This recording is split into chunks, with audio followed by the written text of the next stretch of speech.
शैलेंद्र सिंह, सहायक अध्यापक, Sukhdev inter college खागा, जनपद फतेहपुर, उत्तर प्रदेश, आप लोगों के समक्ष ऑनलाइन कक्षाओं के संचालन हेतु उपस्थित हूं। कल मैंने आपको पोषण के संदर्भ में अवगत कराया था। पादप समभोजी तथा प्राणी समभोजी, होलोजोइक तथा होलोफाइटिक जंतु में मैंने अमीबा का उदाहरण दिया था, एक कोशिकीय जंतुओं में, तथा पादप कोशिकाओं पादपों में मैंने प्रकाश संश्लेषण की क्रियाविधि का संक्षिप्त वर्णन आपको किया था। आज हम लोग पाचन क्रिया का वर्णन करेंगे। मानव में पाचन तंत्र,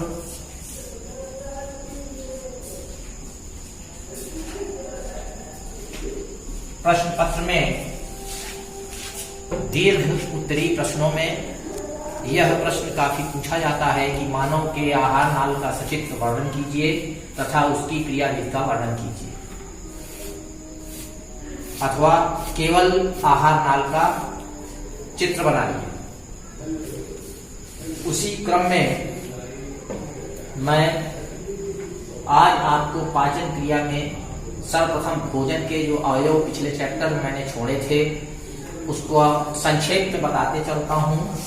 भोजन में पहला है कार्बोहाइड्रेट,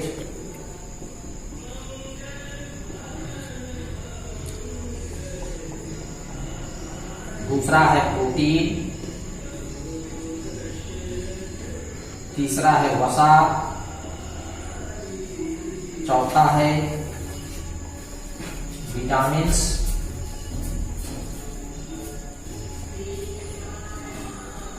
पांचवा है खनिज लवण तथा जल,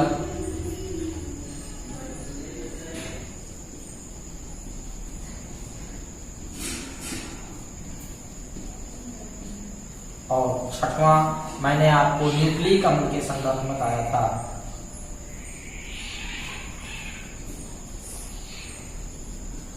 इस प्रकार से ये भोजन के अवयव हैं। कार्बोहाइड्रेट हमारा जो है ऊर्जा देने वाला तत्व है, प्रोटीन शरीर निर्माणकारी तत्व है, वसा से भी हमें ऊर्जा पर्याप्त मात्रा मिलती है।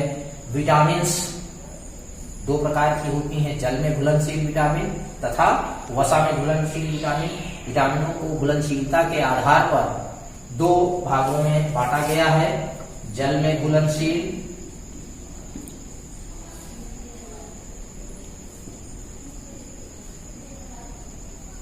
इसमें विटामिन बी तथा विटामिन सी, ये दो विटामिन आती हैं। और वसा में घुलनशील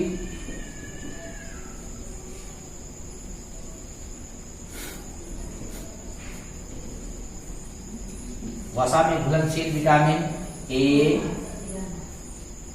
डी, ई तथा के। इस प्रकार से जो vitamin A, B, C, D, E, K हैं उनको घुलनशीलता के आधार पर दो भागों में बांटा गया है। जल में घुलनशील विटामिन ए, बी तथा सी, वसा में घुलनशील विटामिन ए, डी, ई तथा के। खनिज लवण हमारे शरीर के लिए विभिन्न लवणों की जो अत्यंत आवश्यकता होती है उनकी प्रतिपूर्ति हमको भोजन के माध्यम से होती है। उनमें कैल्शियम, फास्फोरस, आयरन प्रमुख तत्व हैं। आयोडीन अल्प मात्रा में हमको चाहिए, अन्यथा की स्थिति में थायराइड ग्रंथियां हमारी जो है थायरॉक्सिन हार्मोन की कमी से के कारण, अधिक स्राव के कारण थायराइड ग्रंथियां फूल जाती हैं, गहरा रोग हो जाता है। उसके लिए बहुत सूक्ष्म मात्रा में आयोडीन भी चाहिए। तो ये सब खनिज लवण भी हमको पोषण के माध्यम से, भोजन के माध्यम से प्राप्त होती है और जल हमको मिलता है। न्यूक्लिक अम्ल में डीएनए तथा आरएनए, ये सभी खाद्य पदार्थों में हमको प्राप्त होता है। तो ये हमारे भोजन के अवयव हैं। अब हम इसमें पाचन क्रिया का वर्णन करेंगे। मनुष्य में पाचन क्रिया, इसका मैं अगले दूसरे बोर्ड में मैंने चित्र सहित बना रखा है, उसको आपको समझा देता हूं संक्षेप में। छात्रों, मानव में पाचन तंत्र, यह है मानव के पाचन तंत्र का मैंने एक चित्र बनाया हुआ है।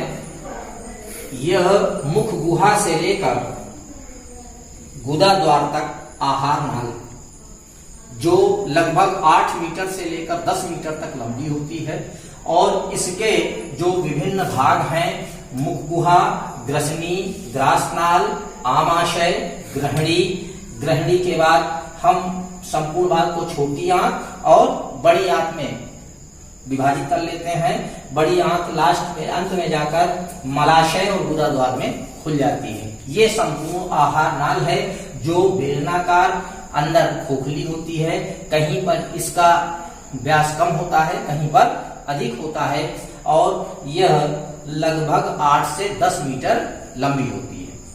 अब इसमें पाचन की क्रिया शुरुआत होती है हमारी मुख गुहा से। जहां मुख गुहा है, मुख गुहा में दांत पाए जाते हैं, जिह्वा होती है, जिह्वा के साथ लार ग्रंथियां होती हैं जिनसे लार स्रावित होती है, और लार हमारे भोज्य पदार्थ को लुगदी बनाने में जो है सहयोग करती है, और पाचन क्रिया मुख गुहा से ही प्रारंभ हो जाती है। यहाँ हम दांतों का वर्णन कर लेते हैं। दांत मनुष्य के अंदर 4 प्रकार के होते हैं। दांतों का ये चित्र बना हुआ है। ये देखिए चवर्णक है, जिनकी संख्या आधे, ये आधा दांत है जिसमें 3/3। इसके बाद अग्र चवर्णक 2/2, फिर रदनक या कैनाइन, इसकी संख्या होती है 2/2, और अंत में आते हैं कृंतक या जो है कैनाइन 1/1, और जो है कृंतक या इंसाइजर, इनकी संख्या होती है 2/2। ये इसका हम सूत्र लिखे दे रहे हैं। I 2/2, C 1/1,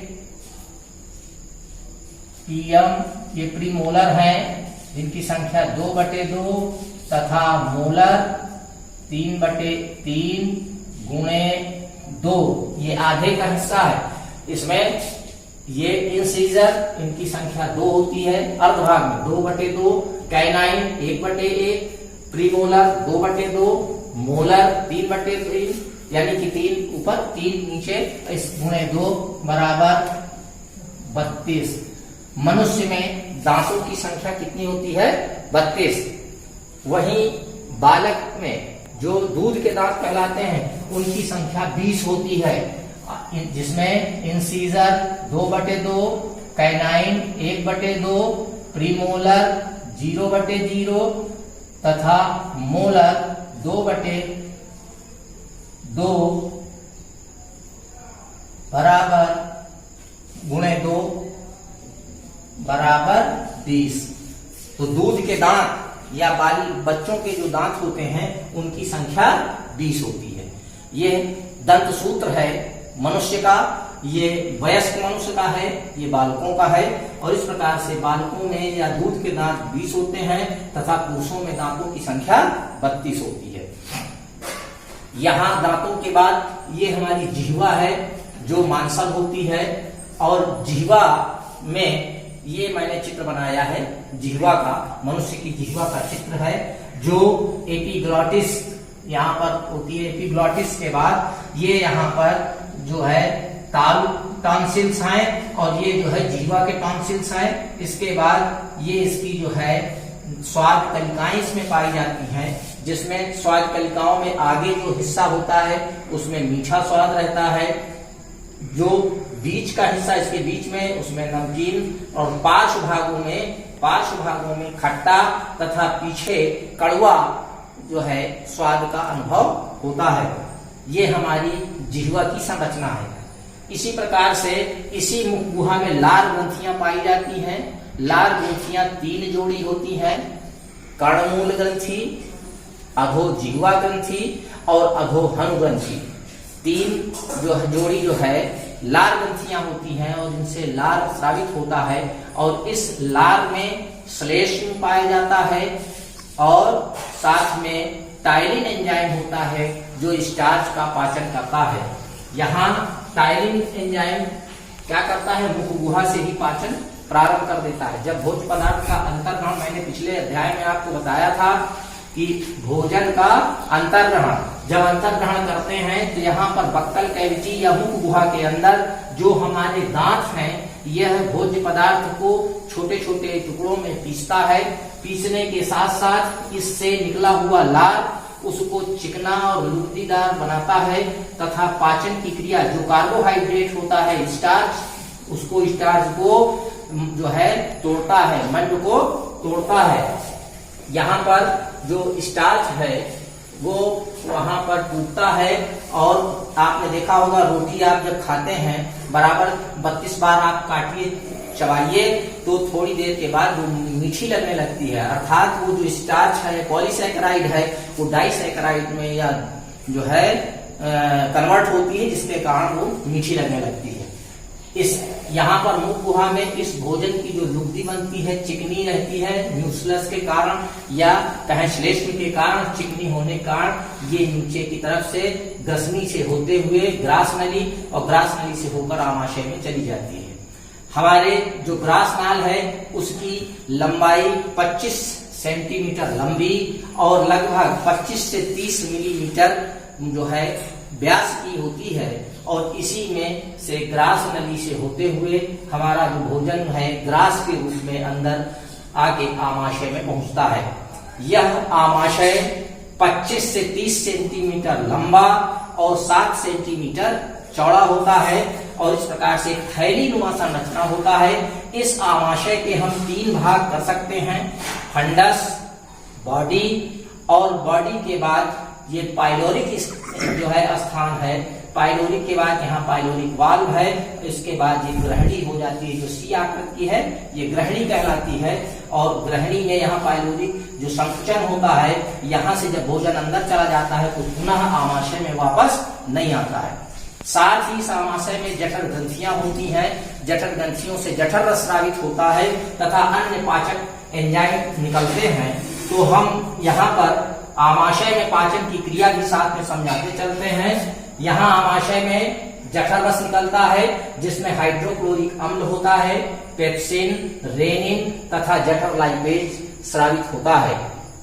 हाइड्रोक्लोरिक अम्ल के कारण जो भोजन यहाँ पर आता है वह भोजन अम्लीय माध्यम में हो जाता है जिसके कारण भोजन सड़ता नहीं है तथा जो बैक्टीरिया आदि इसमें आ जाते हैं उनको वो नष्ट कर देता है।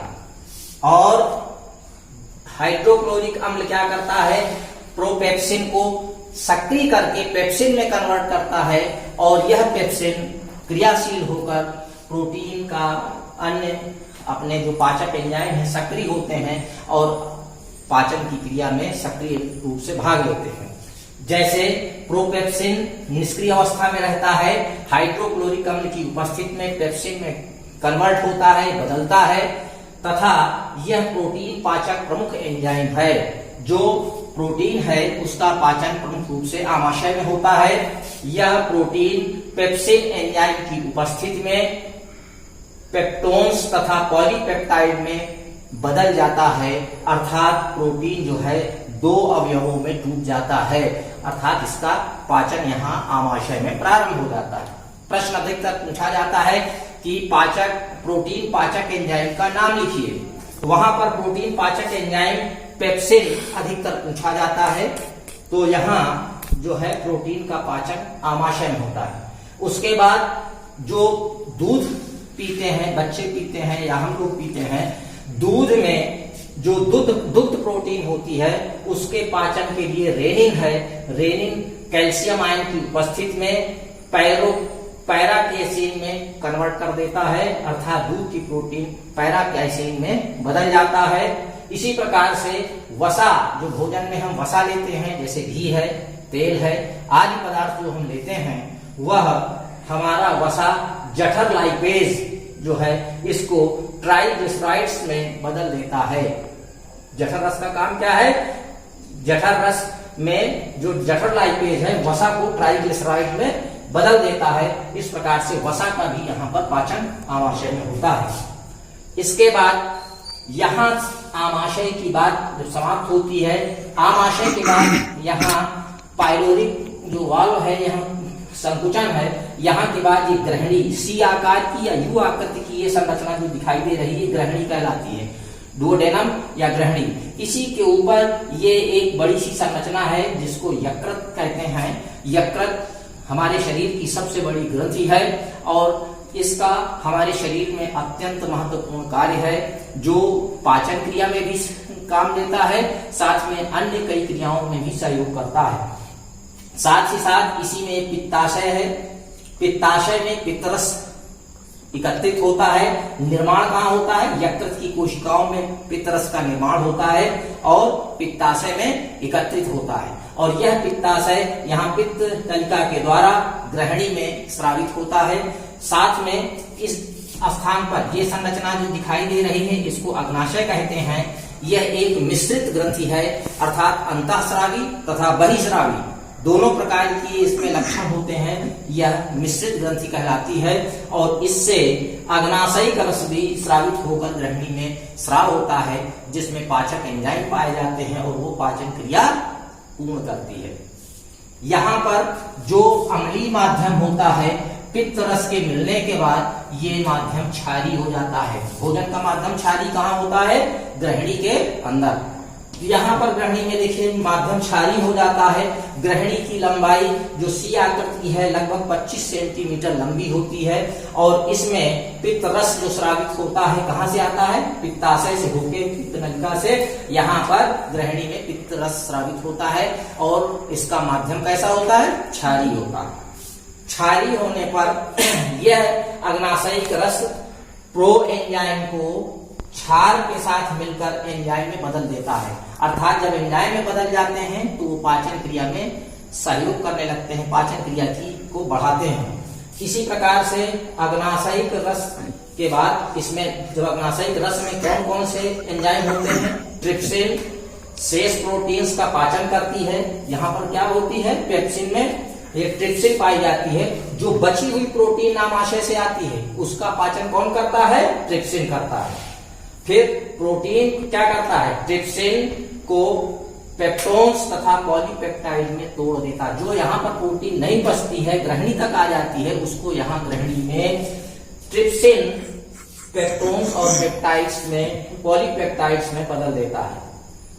उसके बाद जो कार्बोहाइड्रेट पॉलीसेकेराइड यानी कि मंड के रूप में आता है, मंड का भी पाचन करता है एमाइलेज एंजाइम, जो माल्टोज में बदल देता है।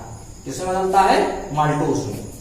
इसके बाद जो वसा बचती है, यानी कि यहाँ पर आपका कार्बोहाइड्रेट का भी पाचन आमाशय का हुआ, प्रोटीन का भी हुआ और वसा का भी हुआ, लेकिन जो बच के आया जिनका पाचन आमाशय में नहीं हुआ उनका पाचन ग्रहणी में होता है। तो वसा का पाचन, लिपिड का पाचन लाइपेज नामक एंजाइम करता है, जो वसी अम्ल और ग्लिसरॉल में बदल देता है। इसके बाद जो भोज्य पदार्थों में न्यूक्लिक अम्ल लेते हैं, न्यूक्लिक अम्ल को न्यूक्लिएज एंजाइम न्यूक्लियोटाइड में तोड़ देते हैं और इस प्रकार से यह पाचन क्रिया ग्रहणी में यहाँ पर संपन्न होती है। इसके बाद ग्रहणी, यहाँ ग्रहणी के बाद छोटी आंत में, ये जो छोटी आंत है इसका ये हिस्सा इलियम कहलाता है। यहाँ पर जो इलियम जो है सीकम के पास मिलता है, जहां पर छोटी आंत और बड़ी आंत मिलती है सीकम के पास, यहीं से कर्ण रूप पर शेषिका बनती है और ये हिस्सा इलियम कहलाता है।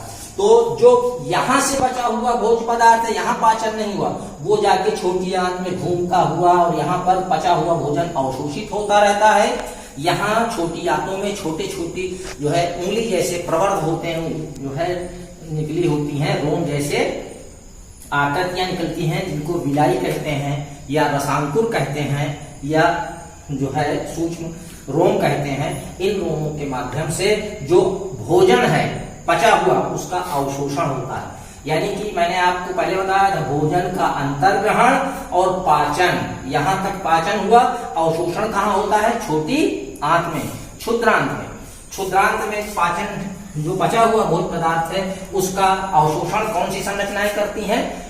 विलाई, उनको क्या कहते हैं, विलाई। यहाँ पर अंदर प्रवर्ध निकले रहते हैं, उंगली जैसी जो है प्रवर्ध निकले रहते हैं, जिससे उस जगह का क्षेत्रफल बढ़ जाता है और पचे हुए भोजन को आसानी से अवशोषित कर लिया जाता है। तो अवशोषण की क्रिया अधिकतर कहाँ संपन्न होती है, छोटी आंत में, और यहाँ पर इलियम में आके पुनः जो बचा हुआ है अपचित पदार्थ, यहाँ इलियम में पाचन क्रिया संपन्न होती है। इलियम में क्या होता है, आंतरी रस स्रावित होता है। आंतरी रस में जो होता है सुक्रोज, जो शर्करा माल्टोज के बाद फिर सुक्रोज की अवस्था में डाइसैकेराइड, वहां पर हमने पाचन किसका किया, पॉलीसैकेराइड का। यहाँ पर हम सुक्रोज एक डाई शर्करा है, और डाई शर्करा का पाचन यहाँ पर सुक्रेज नामक एंजाइम से होता है, जो उसको मोनोसैकेराइड में तोड़ता है, फ्रक्टोज और ग्लूकोज में। दो अणु बनते हैं और ये दोनों जो है टूट जाते हैं, उस प्रकार से कार्बोहाइड्रेट का पूर्ण पाचन हो जाता है और यहाँ आसानी से इनका अवशोषण भी संपन्न हो जाता है। इसके बाद लैक्टोज जो है दुग्ध की जो शर्करा है, जो बची हुई दूध की शर्करा बची, उसका लैक्टोज का लैक्टेज एंजाइम के द्वारा जो है पाचन होता है, जो ग्लूकोज और गैलेक्टोज में बदल जाता है, टूट जाता है और आसानी से अवशोषित हो जाता है। इसके बाद जो बचा हुआ वसा आया नीचे यहाँ इलियम में, वो वसा लाइपेज एंजाइम से पाचन किया जाता है, जो वसा तथा वसी अम्ल में टूट जाता है। इस प्रकार से ये सारे जब अवयव टूट जाते हैं और यहाँ पर अवशोषित हो जाते हैं। इसके बाद न्यूक्लिएज जो है क्या करता है, जो न्यूक्लिक अम्ल का पाचन बचता है उनका यहाँ पर न्यूक्लिक अम्लों का पाचन करता है। इस प्रकार से संपूर्ण भोज्य पदार्थों का पाचन मुख गुहा में पहले हुआ कार्बोहाइड्रेट का, फिर आमाशय में कार्बोहाइड्रेट, प्रोटीन, वसा तथा अन्य पदार्थों का हुआ। इसके बाद ग्रहणी में अग्नाशयिक रस, जो पित्त रस होता है वो केवल पाचन में सहायक होता है, उसमें पाचक एंजाइम नहीं होते हैं। पाचक एंजाइम किसमें होते हैं, अग्नाशयिक रस में, और यह अग्नाशयिक रस पुनः यहाँ पर पाचन की क्रिया संपूर्ण करता है, जिसमें प्रोटीन, स्टार्च और वसा, न्यूक्लिक अम्ल सभी का पाचन होता है। और पचे हुए भाग को जब आगे बढ़ता है क्षुद्रांत में, इस छोटे भाग में, यहाँ क्षुद्रांत की विलाई इनको अवशोषित कर लेती है, और जो और बचा हुआ अपच पदार्थ क्रमशः कार्बोहाइड्रेट, प्रोटीन, वसा और न्यूक्लिक अम्ल का है, उनका पाचन इलियम में होता है। और इलियम के बाद यहाँ पर जो बचा हुआ शेष पाचन हो जाता है, और जो बचा हुआ भोज्य पदार्थ है यहाँ सीकम के आगे, फिर यहाँ पर देखिए क्रम रूप पर शेषका है, ये शाकाहारी सेलुलोज के पाचन के लिए होता है। हम लोगों में अवशेषी अंग के रूप में पाया जाता है, इसका कोई कार्य नहीं है, केवल अवशेषी अंग के रूप में पाया जाता है। इसके बाद जो ये हिस्सा है कोलोन कहलाता है, ये यू आकृति का क्या है, कोलोन है। ये बड़ी आंत का जो पूरा हिस्सा है यू आकृति का आता है, यहाँ से लेके ये लौट के आता है यू आकृति का, इसको कोलोन कहते हैं। इसकी लंबाई 1.30 मीटर होती है और इसको 3 भागों में बांटा जा सकता है। पहले आरोही खंड जो 15 सेंटीमीटर का होता है, अनुप्रस्थ खंड जो 50 सेंटीमीटर का होता है, फिर अवरोही खंड 25 सेंटीमीटर का होता है, और फिर ये जो है सिग्मॉइड खंड है जिसकी लंबाई 40 सेंटीमीटर की होती है। इसके बाद ये मलाशय है, मलाशय के बाद गुदाद्वार है। ये पूरी आहार नाल मुख गुहा से लेकर गुदाद्वार तक 8 मीटर से लेकर 10 मीटर लंबी होती है। जो शेष बचा हुआ भोज्य पदार्थ है जो अवशोषित यहाँ नहीं होता है, इसके बाद ये बड़ी आंत में आता है, इसी बड़ी आंत के किसमें, कोलोन में, और कोलोन में आके बड़ी आंत में यहाँ पर खनिज लवण और जल का अवशोषण होता है। जो बचा हुआ शेष जल है जो यहाँ आंतरिक रस स्रावित होता है, उस जल का भाग और खनिज लवण का अवशोषण कहाँ होता है, इस कोलोन में होता है। और कोलोन में जो बचा हुआ भोज्य पदार्थ बचता है, इसमें क्या होता है कि बचे हुए भोजन में पुटीकरण जीवाणु पाए जाते हैं जो उसका पुटीकरण कर देते हैं, और पुटीकरण करने से इसमें H2S gas, carbon dioxide methane, nitrogen gas तथा अमोनिया गैस बन जाती है। साथ ही इसमें स्केटोल, इंडोल आदि एनीन बनते हैं, जिससे इस मल में दुर्गंध आने लगती है। और इसके बाद ये दुर्गंध जो पैदा करती, इसके बाद जो अवशिष्ट पदार्थ है इस सिग्मोइड खंड के बाद मलाशय में आता है। मलाशय के बाद गुदा द्वार से इसको बाहर निकाल दिया जाता है। इस प्रकार से यह मानव का संपूर्ण पाचन तंत्र है। मेरी समझ से आप लोगों को समझ में आ जाना चाहिए। भोजन जो हम लेते हैं वहां दंत सूत्र भी आपको बता दिया गया, जिह्वा की संरचना भी बता दी गई। लार ग्रंथियां 3 जोड़ी पाई जाती हैं, कर्णमूल ग्रंथि, अधोहनु ग्रंथि और अधोजिह्वा ग्रंथि। इनसे लार स्रावित होता है। लार में जो है क्या कहते हैं, श्लेष्म, जल तथा टाइलिन नामक एंजाइम पाया जाता है। जो टाइलिन क्या करता है, स्टार्च को जो है डाइसैकेराइड में मंड को तोड़ता है, मंड का पाचन करता है। और वो टाइलिन जो है पाचन करने के बाद जो भोजन आता है ग्रास नली से होकर आमाशय में पहुंचता है। आमाशय में जठर ग्रंथियां होती हैं जो जठर रस स्रावित करती हैं। और जठर रस में जो है हाइड्रोक्लोरिक अम्ल, पेप्सिन, रेनिन और जठर लाइपेज नामक जो है पाचक एंजाइम होते हैं, जो क्रमशः कार्बोहाइड्रेट, प्रोटीन, वसा तथा न्यूक्लिक अम्ल का पाचन करते हैं। यहाँ से बचा हुआ भोज्य पदार्थ जब आगे बढ़ता है पाइलोरिक वाल्व से होता हुआ ग्रहणी में पहुंचता है, इसे डुओडेनम कहते हैं। इसकी लंबाई 25 सेंटीमीटर होती है। और यहाँ पर पित्ताशय से पित्तरस स्रावित होता है, अग्नाशय से अग्नाशयिक रस स्रावित होता है। यह पित्ताशय से स्रावित पित्तरस क्षारीय कर देता है भोजन के माध्यम को। और अग्नाशयिक रस में जो पाचक एंजाइम होते हैं वो क्षारीय माध्यम में सक्रिय होकर पुनः कार्बोहाइड्रेट, प्रोटीन, वसा एवं विटामिन का पाचन करते हैं। तत्पश्चात यहाँ से भोजन डुओडेनम से या ग्रहणी से आगे जो है छोटी आंत में चला जाता है। छोटी आंत का जो निचला हिस्सा है वो इलियम कहलाता है, जो सीकम के पास जुड़ता है। छोटी आंत और बड़ी आंत जहां मिलती है उस स्थान को सीकम कहते हैं। वहीं पर एक उंगली जैसी छोटी संरचना बनती है जिसे अपेंडिक्स कहते हैं। अपेंडिक्स जो है वो सेलुलोज के पाचन के लिए होता है, शाकाहारी जंतुओं में पाया जाता है। और इसके बाद इसको कोलोन कहते हैं, जो यू आकृति की बड़ी पूरी आमाशय जो है बड़ी आंत है जो यू आकृति की बनती है उसे कोलोन कहते हैं। इस कोलोन को 3 खंडों में बांटा गया। पहले आरोही खंड 15 सेंटीमीटर, अनुप्रस्थ खंड 50 सेंटीमीटर और अवरोही खंड 25 सेंटीमीटर तथा सिग्मोइड जो खंड है 40 सेंटीमीटर का होता है। इसके बाद यहाँ पर मलाशय है, मलाशय के बाद गुदाद्वार है। यह पूर्ण रूपेण पाचन की क्रिया फिर ग्रहणी के बाद इलियम में होती है। शेष बचा हुआ जो खनिज लवण और जल है उसका अवशोषण आपके कोलोन में होता है, बड़ी आंत में होता है। अब ज्यादातर प्रश्न पूछे जाते हैं कि अवशोषण किन अंगों के द्वारा होता है, तो वहां पर कहेंगे विलाई के द्वारा होता है। यू आकृति की कौन सी संरचना होती है आहार नाल में? ग्रहणी होती है। सबसे बड़ी जो है ग्रंथि कौन सी है? यकृत है। इसी के साथ पूछा जाता है पित्त रस का निर्माण कहां पर होता है, तो पित्त रस का निर्माण यकृत में होता है। प्रायः बच्चे गलती कर जाते हैं, पित्ताशय लिख देते हैं। बनता यकृत में है, संचित होता है पित्ताशय में। और इस प्रकार से ये पूरा पाचन तंत्र संपन्न होता है। इसके प्रश्नावली से प्रश्न आप लोग देखिएगा।